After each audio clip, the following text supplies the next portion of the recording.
কারোর বিপদের দিনে পাশে দাঁড়িয়ে তা আর মনে রাখতে নেই, কারোর উপকার করে তা ভুলে যেতে শিখতে হয়। তো হ্যালো ভিউয়ার্স, আসসালামু আলাইকুম। আমি নীলা আপনাদের সবাইকে ওয়েলকাম করছি নতুন আরেকটা ব্লগ ভিডিওতে। আজকের ব্লগ ভিডিওটাও একই রকম, প্রতিদিনের মতো কিছু কথা, কিছু গল্প আপনাদের সাথে শেয়ার করি। কথাগুলো যদি ভালো লাগে শেষ পর্যন্ত শুনবেন। তো আজকে যেটা বলছিলাম, কারোর বিপদের দিনে পাশে দাঁড়িয়ে তা আর মনে রাখতে নেই, কারোর উপকার করে তা ভুলে যেতে শিখতে হয়। কাউকে কিছু দিয়ে পিছু ফিরে তাকাতে হয় না।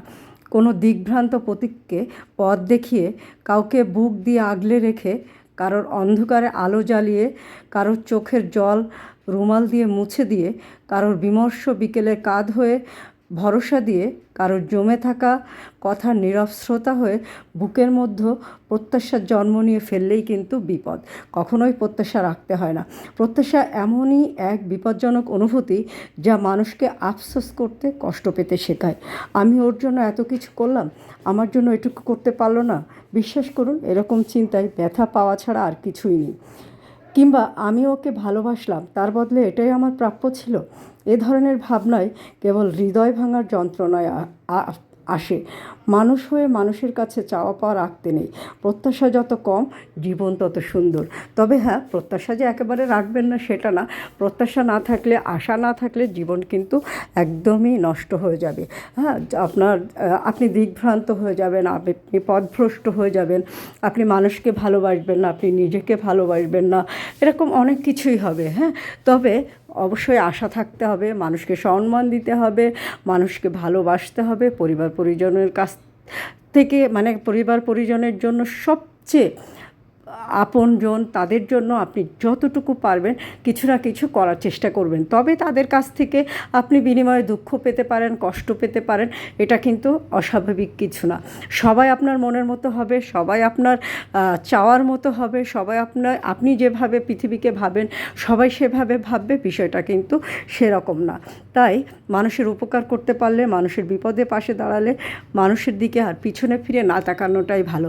যেটা করেছেন মনে করেন আপনার করার জন্য রিজিকে ছিল তাই করেছেন, যেটুকু করেছেন আপনার সামর্থ্য ছিল তাই করেছেন। সামর্থ্য না থাকলে কিন্তু কেউই কারোর জন্য কিছু করতে পারে না। সব সময় প্রত্যাশাটাকে যতটা সম্ভব একটু দমিয়ে রাখবেন।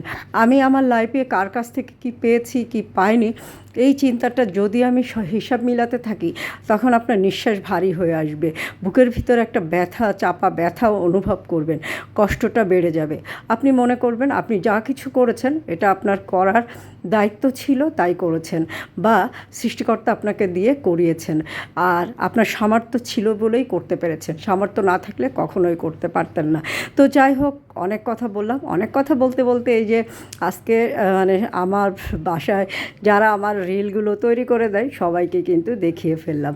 যাই হোক, এখন সব শেষে চলে আসলাম সুন্দর একটা শাড়ি পরে। তবে শাড়ি পরার প্রত্যাশা কিন্তু কখনোই মিস করা যাবে না।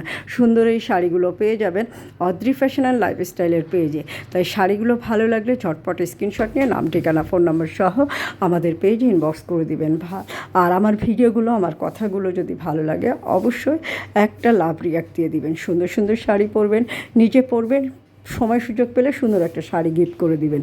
তবে কেউ যদি আপনাকে তার বিনিময়ে আর একটা গিফট না দেয়, দুঃখ পাবেন না। হ্যাঁ, আমি আপনাদেরকে এরকম সুন্দর কথা বলছি, আপনারা যদি লাভ রিয়াক্ট না দেন তাতেও কিছু করার থাকবে না। তারপরেও কেয়ার করা, আপনারা একটু উপকৃত হলে, একটু ভিতর থেকে যদি ভালো লাগা জন্ম নেয়, সেটাই আমার জন্য অনেক।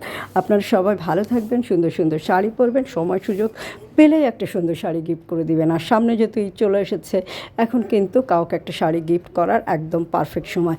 আপনার আপন মানুষকে সুন্দর একটা শাড়ি গিফট করে দিতে পারেন।